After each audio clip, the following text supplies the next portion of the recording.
बहुत सारी खबरें हैं और कोशिश हमने की है कि जो तिमाही नतीजों वाली खबरें हैं उसको ज़्यादा ना लें, क्योंकि इतने सारे नतीजे आ रहे हैं और उसका एक्शन भी देखने को मिल रहा है। तो एक एक करके ज़रा स्क्रीन पर लेकर के आते हैं। जब पहले इस पहला शेयर, पहली कंपनी जो है वो स्क्रीन पर लेकर के आई है। तो आज अंबर इंटरप्राइजेज पे खबर है। अंबर इंटरप्राइजेज में खबर ये है कि कंपनी के नतीजे अच्छे नहीं रहे, मुनाफा घटा है, लेकिन उसके बावजूद तमाम ब्रोकरेज हाउसेस की तरफ से हम देख रहे हैं कि यहाँ पर रेटिंग बढ़ाई गई है। CLSA ने टारगेट दिया है 3650 रुपये का लक्ष्य यहाँ पर दिया है और यहाँ पर बाय रेटिंग दी है।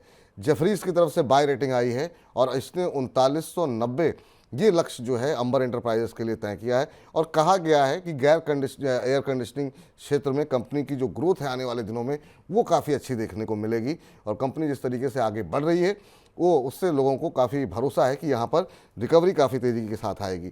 अभी अगर अंबर इंटरप्राइजेस की बात करें तो भी 5% से ज़्यादा की इस गिरते बाजार में ऊपर है। ये 5-5.25% की मजबूती देखने को मिल रही है और जो टारगेट दिए गए हैं जेफरीज की तरफ से वो मौजूदा भाव से करीब 1000 रुपये ऊपर हैं। मैम, आप कैसे देख रही हैं अंबर इंटरप्राइजेस इस गिरते बाजार में भी मजबूती के साथ खड़ा है?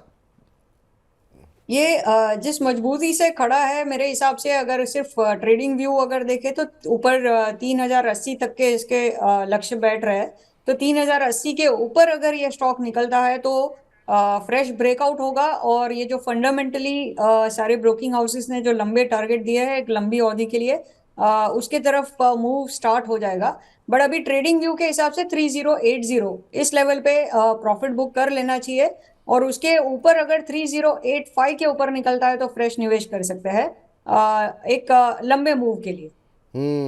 लंबे मूव के लिए। चलिए, इस बीच अब अगली कंपनी लेकर के आते हैं और अगली कंपनी है डेल्टा कॉर्प। जी हाँ, इस पर हमने बातचीत आपको बताई थी कि GST का नोटिस आया और बड़ी गिरावट देखने को मिली।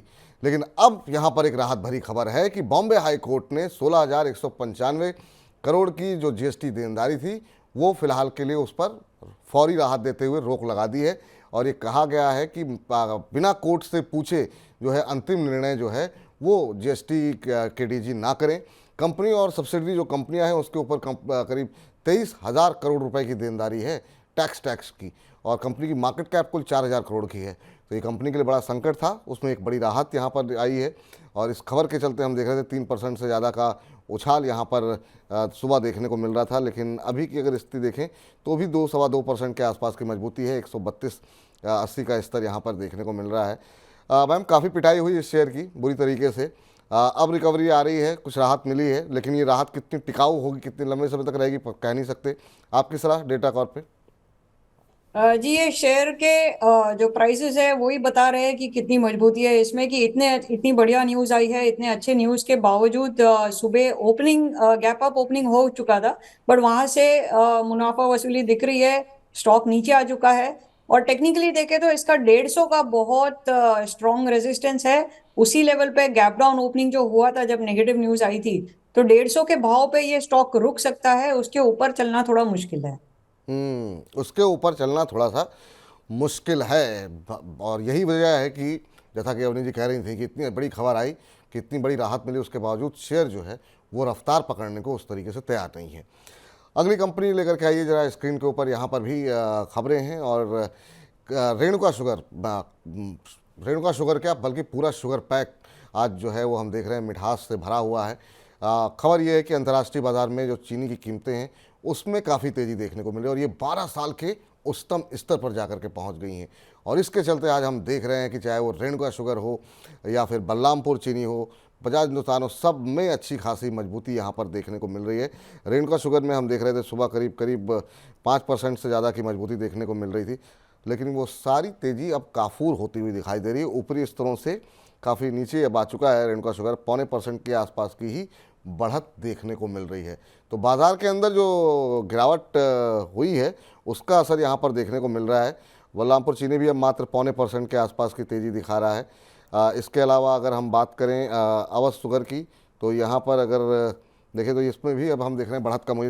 मैम, आपसे जानना चाहेंगे चीनी क्षेत्र के ऊपर आपकी क्या राय है?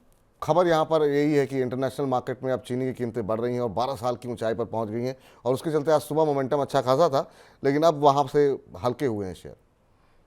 जी, ये अच्छे न्यूज़ पे आने के बाद जो स्टॉक्स ऊपर उछाल दिखा था, वहीं से अगर सेलिंग दिख रहा है, इंट्राडे के अंदर ही अगर सेलिंग दिख रहा है, तो ये एक अंदरूनी वीकनेस जो है वो बराबर सामने प्रदर्शित हो रहा है। तो मेरे हिसाब से अभी इसमें भी आज का जो सुबह का जो हाई था, वो अगर हाई नहीं निकालता है तो किसी भी चीनी स्टॉक में भी आप निवेश ना करें। थोड़ा सा रुक जाइए, वीकनेस काफी है, ये स्टॉक सारे नीचे आ सकते हैं, प्रॉफिट बुकिंग हो जाएगा एक बार। प्रॉफिट बुकिंग हो जाएगा। चलिए इस बीच अगली कंपनी पूनावाला फिनकॉर्प, यहाँ पर भी खबरें हैं और यहाँ पर खबर निकल करके आई है कि कई सारे ब्रोकरेज हाउसेस की तरफ से जो है यहाँ पर री रेटिंग की गई है। तो एमके ग्लोबल ने कंपनी पर खरीदारी की सलाह दी है और कंपनी ने कहा है कि आने वाले समय कंपनी का जो एयूएम है उसमें काफ़ी अच्छी बढ़त रह सकती है, बाकी कारोबार भी कंपनी का अच्छा देखने को मिलेगा।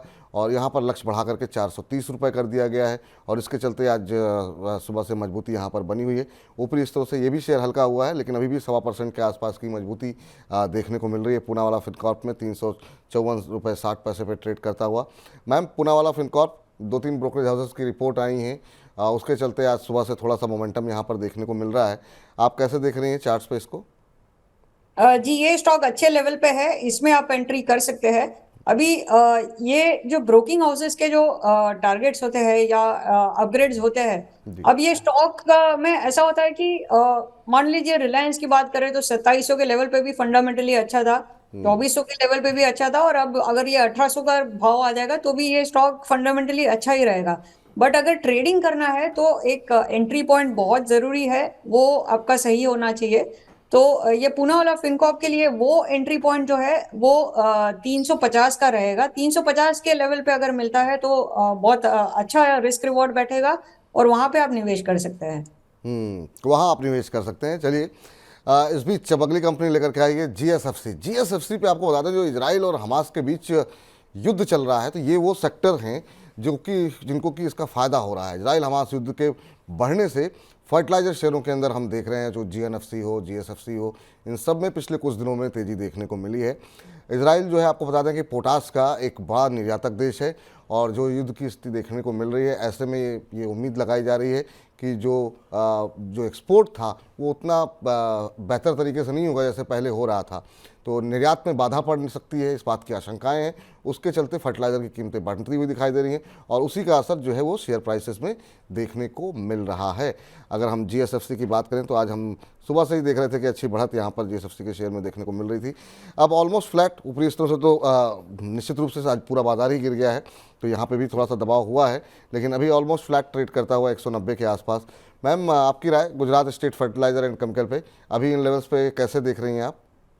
ये भी हमारा एक पसंदीदा स्टॉक है, बट अभी इसमें फ्रेश निवेश के लिए 185 का लेवल सही रहेगा, तो वहां पे आता है तो आप निवेश कर सकते हैं। 185 थोड़ा सा नीचे और आ जाए, उसके बाद से आप जो है यहाँ पर निवेश कर सकते हैं। 6 महीने में करीब 48-49% का रिटर्न दिया है और इस गिरते बाजार में भी पिछले 1 महीने में करीब 8-9% के आसपास की रिकवरी यहाँ पर देखने को मिली है। चलिए अगली कंपनी जरा स्क्रीन पर लेकर के आते हैं और फिर बातचीत करते हैं। इंडिया बुल्स हाउसिंग फाइनेंस, यहाँ पर कंपनी की मार्च 2024 तक कंपनी 3,000 करोड़ रुपए जुटाने की योजना बना रही है और कंपनी जो कर्ज की जो देनदारी है वो भी जो है ऑलमोस्ट डबल से ज़्यादा करने जा रही है। मार्च 2024 तक हर महीने कंपनी करीब 1,500 करोड़ रुपए का कर्ज बांटने की कर्ज देने का कंपनी का विचार है। अभी ये आंकड़ा 700 करोड़ रुपए का है, तो ये आप सोच सकते हैं कि ऑलमोस्ट डबल जो है ये आंकड़े होते हुए दिखाई देंगे। और इसी के चलते अब हम आज देख रहे थे कि सुबह अच्छी खासी मजबूती यहाँ पर देखने को मिल रही थी। मैम, आप कैसे देख रही हैं इंडिया बुल हाउसिंग फाइनेंस को? अभी तो फ्लैट ट्रेड करता हुआ, इन लेवल्स पे क्या सलाह रहेगी, क्या एंट्री की जा सकती है? जी, ये इस स्टॉक को भी आपको स्टैगर्ड वे में बाइंग करना है। इसको 148 से 152 के बीच में इसमें खरीदारी कर सकते हैं। हर एक रुपए के अंतर में आप थोड़ा थोड़ा पोजीशन आप बना सकते हैं, थोड़ी थोड़ी क्वांटिटी बाय कर सकते हैं। करंट लेवल पे थोड़ा सा रुक जाइएगा, 152 तक आने दीजिए नीचे।